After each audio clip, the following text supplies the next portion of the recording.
siervos escuchan. Habla, oh Señor, que tus siervos escuchan.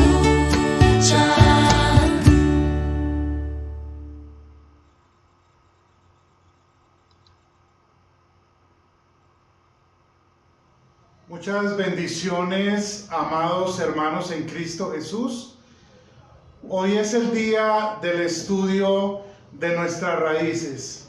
Qué alegría que ustedes estén con nosotros y continuemos estudiando acerca de nuestra doctrina y de nuestra identidad como cristianos luteranos.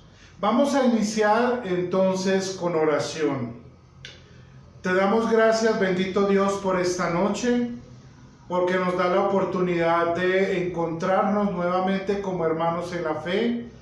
Te pedimos el perdón de nuestros pecados, Señor, y te rogamos la guía, la dirección del Espíritu Santo para este estudio de tu santa palabra y de la doctrina que tú nos has regalado a través de esta palabra tuya, que es la verdad. Guíanos en Cristo Jesús, nuestro Señor. Amén. Muy bien, hermanos, quiero animarles para que en este estudio puedan tomar sus apuntes y así ustedes lo desean, y de esta manera podamos fortalecer también más el aprendizaje que estamos llevando a cabo. La palabra de Dios en la carta a los Colosenses, en el capítulo 2, en el versículo 8 y 9. Cuídense de que nadie los engañe a ustedes por filosofías huecas, sutilezas, que siguen tradiciones humanas y principios de este mundo, pero que no van de acuerdo con Cristo, porque en Él habita corporalmente toda la plenitud de la deidad. Ese es el tema de esta noche.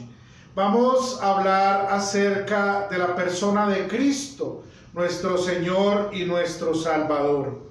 Y Pablo, en el pasaje que acabamos de leer, nos advierte acerca de eso. Cuidémonos de esas filosofías que han venido y que enseñan de acuerdo a la razón humana, de acuerdo a la tradición de las personas y no según Cristo. Y el argumento que Pablo nos da, que es el mismo también que vamos a encontrar en nuestras confesiones luteranas, es porque en Él habita corporalmente toda la plenitud de la deidad. Entonces, con esta introducción que nos hace el apóstol Pablo en la palabra de Dios, vamos a entrar un poco a estudiar acerca del tema de hoy, como ya les mencioné, acerca de la cristología. En los primeros siglos del cristianismo, la doctrina cristiana pura fue atacada especialmente en dos aspectos. Uno, el que tenía que ver con la Trinidad. Habían tres dioses, como algunos herejes pensaban, y la iglesia terminó diciendo: no solo creemos en un solo Dios verdadero en tres personas distintas. Así mismo ocurrió también con la persona de Cristo, y precisamente esta fue una de las luchas, y yo creo que todavía sigue siendo, por mantener la verdadera doctrina bíblica y cristiana. Muchos herejes vinieron a enseñar equivocadamente acerca de Cristo, como lo hizo Arrio, como lo hizo Nestorio, de quien vamos a estar hablando, Eutiques y otros tantos más, que podríamos hablar de cada uno de ellos muy ampliamente, pero que por causa de tiempo no lo vamos a hacer en esta ocasión. Es por ello que la iglesia cristiana formula los credos.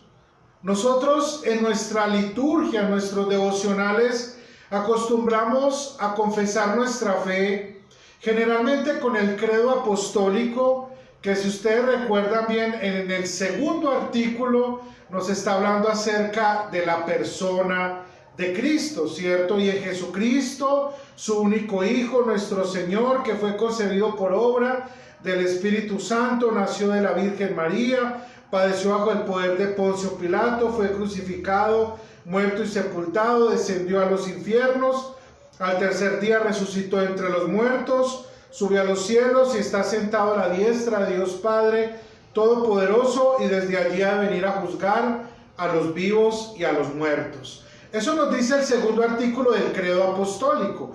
El segundo artículo también diríamos del credo niceno, que precisamente el credo niceno está respondiendo a esas herejías en cuanto a la persona de Cristo. Muchos que negaban la divinidad de Cristo, otros negaban su procedencia divina, la comunicación de los atributos, como ocurrió con Nestorio.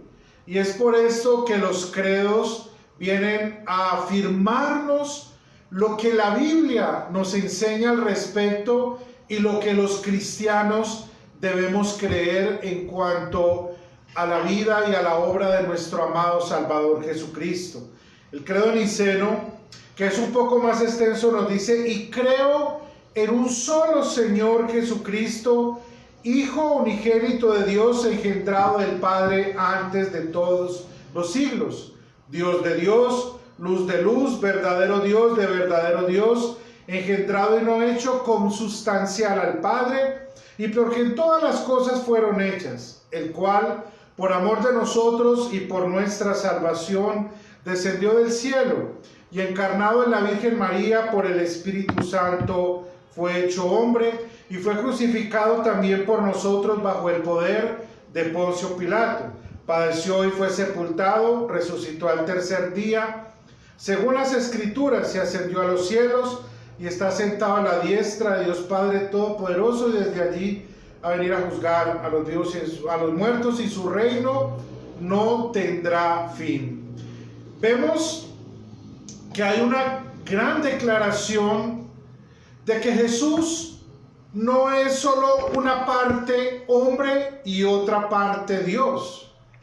Esto es muy de la mano de lo que creía Eutíquez, ¿cierto? De donde nace una herejía de los primeros siglos de la iglesia, y que luego trató de infiltrarse y lamentablemente ha ido recobrando fuerza desde la época de la Reforma para aquí, hasta nuestros días, que pensaban de que Cristo era como que 50% Dios y 50% hombre, y que esa era como la porción, digámoslo así. Pero ¿qué nos dice nuestras confesiones respecto a la obra de Cristo? Y antes de responder, tengamos en cuenta un detalle, hermanos. Cuando no hay una correcta comprensión de la doctrina de Cristo, sin duda esto va a afectar la manera como se comprende la presencia real de Cristo en la Santa Cena. Por eso en la clase pasada que hablamos acerca de la Santa Cena, hicimos mucho énfasis en la persona de Cristo, en la institución divina, y en que verdaderamente Cristo está presente en el pan y en el vino, y que nos da su cuerpo y su sangre para el perdón de nuestros pecados.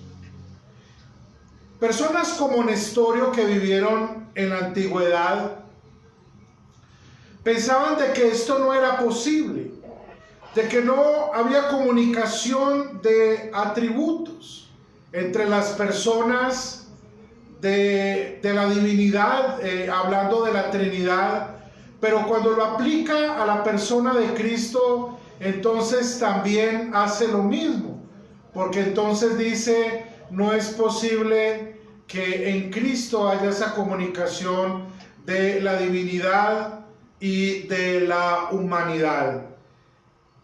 Y los sacramentarios, de quienes hablamos en la clase pasada, o también llamados criptocalvinistas, que se habían infiltrado en las iglesias luteranas, diciendo que eran luteranos, pero verdaderamente no lo eran. Es por esa razón entonces que la fórmula de concordia en la tesis octava nos va a hablar acerca de la persona de Cristo y afirma lo siguiente: la naturaleza divina y humana de Cristo están unidas personalmente, de modo que no existen dos Cristos, uno el Hijo de Dios y el otro el Hijo del hombre, sino uno solo, que es el Hijo de Dios y del hombre. Esto es importante, ¿cierto? Esa primera declaración. No hablamos de dos Cristos, y ahí es donde está el misterio de la fe. El problema de Nestorio, de Eutiques, de los criptocalvinistas, de los sacramentarios, era querer poner la razón sobre lo que la palabra de Dios enseña.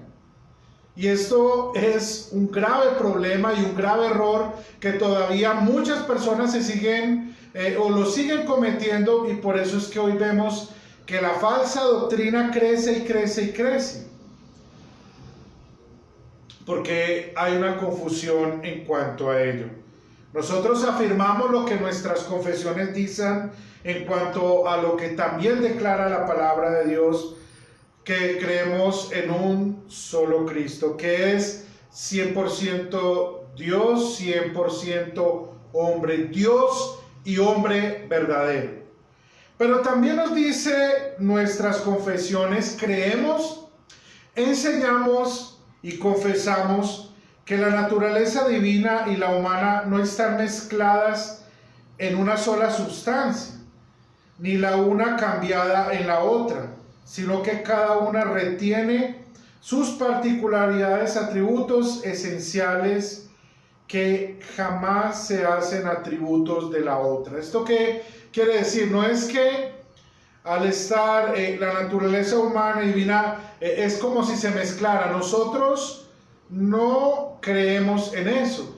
Y esa fue la acusación que en su momento los criptocalvinistas y los sacramentarios hicieron hacia los luteranos. Ellos decían que la doctrina luterana afirmaba de que las dos naturalezas estaban mezcladas, y nosotros lo que decimos desde la palabra de Dios y desde nuestras confesiones respecto a la naturaleza divina y humana de Cristo es que no están mezcladas. Cada una de ellas retienen entonces sus atributos esenciales. En cuanto a la naturaleza divina, ¿cuáles son esos atributos?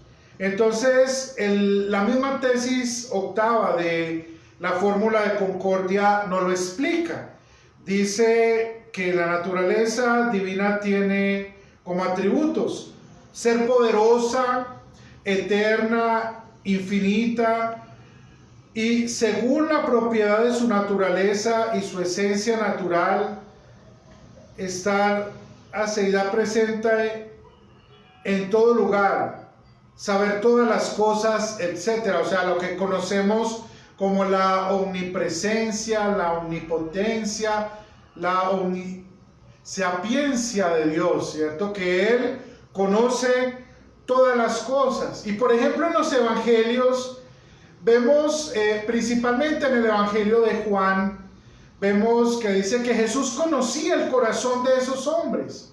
¿Y cómo es que Jesús llega a conocer el corazón, lo que ellos pensaban? Nosotros diríamos en el lenguaje más coloquial, lo que ellos cavilaban en sus corazones. ¿Cómo era que Jesús venía a saber eso? Sabemos que es por sus atributos divinos, ¿verdad?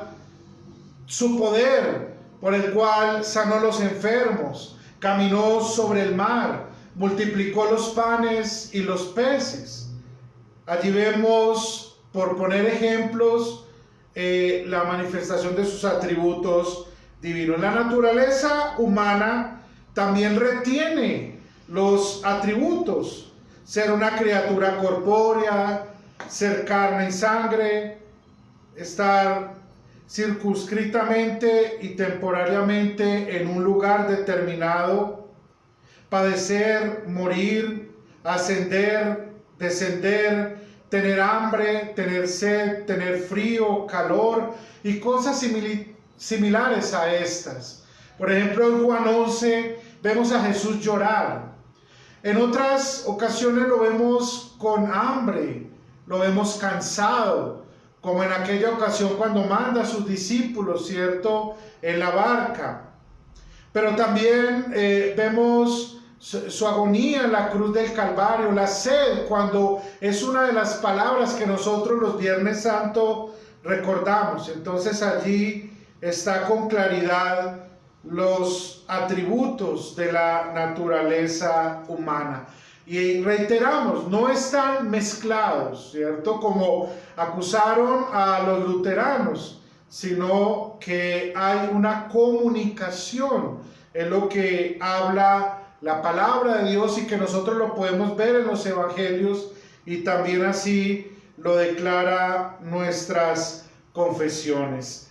Sigo leyendo un poco más para que entendamos ya más a fondo lo que nos declara la fórmula de concordia. Dice: por esta razón creemos, enseñamos y confesamos que la Virgen María concibió y dio a luz no a un mero y simple hombre, sino al verdadero Hijo de Dios, y por esto se le llama también con toda razón Madre de Dios, y en efecto lo es. Ahí está el misterio de nuestra fe, ¿cierto? No podemos caer, y vuelvo y digo, a veces muchas personas, por querer entender racionalmente y rápidamente los misterios de la fe que nos enseña la palabra y que nosotros los debemos creer, por ellos tratar de buscarle una comprensión más favorable para la razón humana, terminan enseñando barbaridades que se convierten en falsa doctrina. Y a esto hay que poner cuidado. Como le pasó, por ejemplo, a Zwinglio. Para Zwinglio era inconcebible de que Cristo, el soberano Dios, según él, estuviera presente en el pan y en el vino. No era posible esto. O como también ocurrió con los calvinistas, que para tratar de entender, bueno, si Cristo está a la diestra del Padre, no puede estar acá. Entonces lo que sucede es que el cristiano es llevado casi al cielo por medio de una comunión espiritual. Y estas cosas que uno ve a veces son agradables a nuestro oído natural, pero la palabra de Dios nos recuerda en 1 Corintios 2 de que el hombre natural no percibe las cosas del Espíritu porque para él son locura, y ciertamente lo es porque las mismas se han de discernir espiritualmente, o sea, desde la fe, desde creer, no desde el hecho de imponer nuestro racionamiento para tratar de entender esto. Y este es el grave error en el cual caen muchas personas. Sigo leyendo solo unas cositas más antes de concluir, que nos enseña respecto a la persona de Cristo. También creemos, enseñamos y confesamos que no fue un mero hombre el que por nosotros padeció, murió, fue sepultado, descendió a los infiernos, resucitó entre los muertos, subió a los cielos y fue elevado a la majestad y al poder de Dios omnipotente, sino un hombre cuya naturaleza humana tiene con el Hijo de Dios una unión y comunión tan profunda e inefable que se ha hecho una sola persona en él. La primera parte que leía nos habla de la encarnación. Acá nos habla de la muerte de Cristo. En este momento recuerdo que era algo que los gnósticos enseñaban en el siglo II.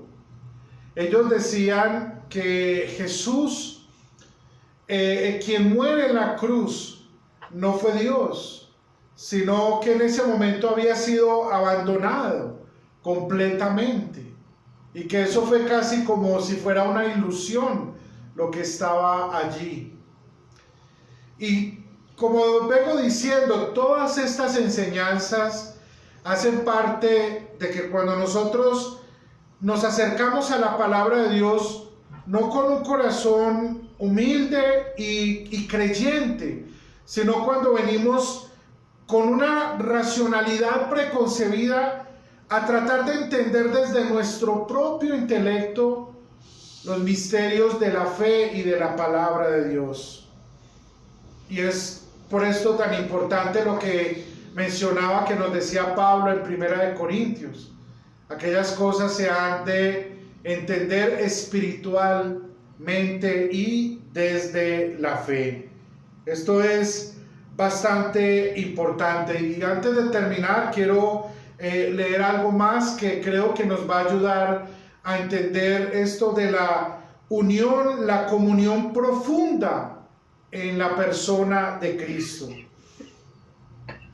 A raíz de la unión personal, Cristo poseyó esta majestad en todo momento, pero se abstuvo de usarla en su estado de humillación, y así fue que realmente aumentó en edad, sabiduría y gracia para con Dios y los hombres.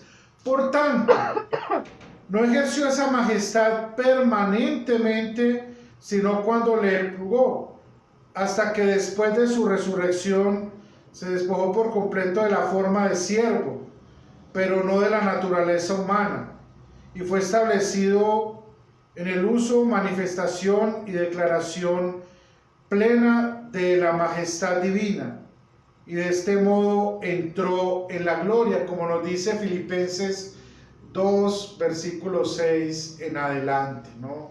Él se humilló, pero asimismo fue exaltado hasta lo sumo, y le fue dado un nombre que es sobre todo nombre, para que ante el nombre de Jesús se doble toda rodilla en los cielos y en la tierra, y toda lengua confiese que Jesucristo es el Señor, para gloria de Dios Padre. Estoy muy feliz de tener un gran Salvador.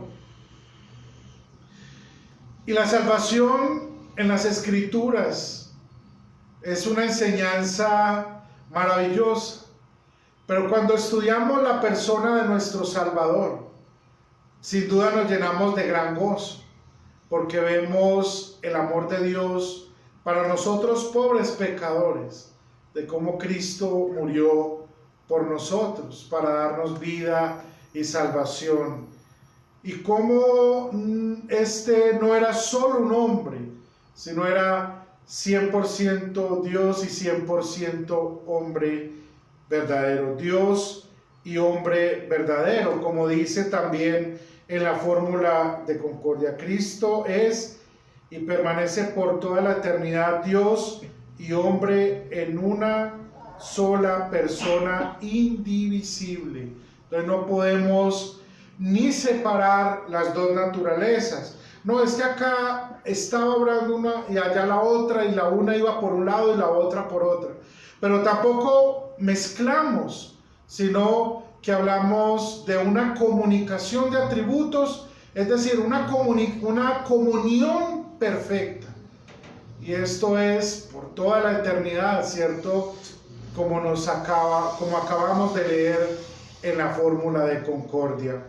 Vamos a seguir igual hablando un poco más, porque en la próxima clase vamos a hablar acerca del descenso de Cristo a los infiernos, y allí vamos a retomar un poco para hablar de la naturaleza humana y la naturaleza divina, y vamos a seguir estudiando también estos temas que personalmente me llenan de gran alegría y de gran gozo, y sé que usted comparte también eso. Les invito para que continuemos estudiando la palabra de Dios, siempre de la mano de nuestros pastores y nuestros maestros. Dios les bendiga, y terminamos con una oración. Bendito Dios, te agradecemos por el estudio de esta noche y por tu palabra. Gracias por darnos a Cristo, nuestro Señor y Salvador, quien murió por nuestros pecados y quien resucitó para asegurar nuestra justificación. Te agradecemos por la vida de nuestros hermanos. Gracias porque venimos adelantando este estudio y siempre agradecidos porque cada día aprendemos más de tu santa palabra y recibimos el alimento espiritual. Por Jesucristo nuestro Señor. Amén. Un gran abrazo. Dios les bendiga en Cristo Jesús.